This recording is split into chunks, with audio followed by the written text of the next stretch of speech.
Quack Quack.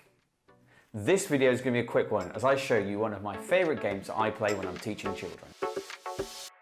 All you need to do is go to online-stopwatch.com and scroll down to Duck Race. Once we're at Duck Race, all we need to do is choose how many players you have, so that's how many students you have in your class, and you can also edit the list of names, so the names represent the students in the class. Once we've done that, in the bottom left-hand corner, we can choose what the ducks look like, so we've got colours and costumes, just yellow ducks, or we can have various colours as well. I'm going to use colours and costumes because this is the setting that I use in my classroom. Okay, so here are the ducks ready to go. And all you need to do is ask your children before they start is to choose a duck by describing it. So for example, the first student would say, I want the green duck with hearts. Or perhaps you have one student would like, I want the duck that looks like a chef. So before you've even started the game, you've already got the students using some language of description. Once the students have each chosen a duck, you can press start.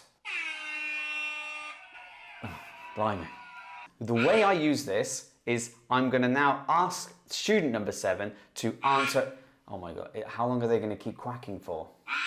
I just clicked on the trophy there. So what I'm going to do, I'm going to ask student number 7 to answer the question. So I use it as a roulette. And the great thing about this is that all the students are fixated on the race to see who's going to win.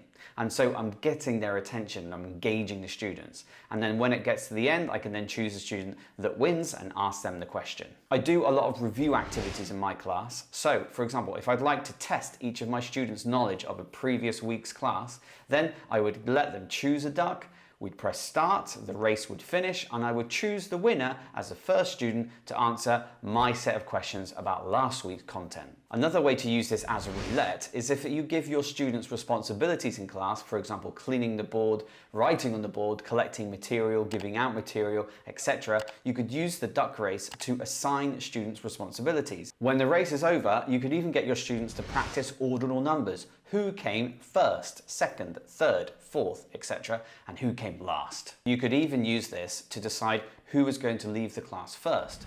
So you would set this up and have the students choose a number, and then the students would make a line to leave the classroom in the same order as the race. I'd love to know in the comments below how you would use this in your classroom. And again, the reason I love using this with children is that it's so simple and it really gets the students engaged in whatever activity or whatever questions you'd like to ask them. Thank you for watching this very short video, and I'll see you next time.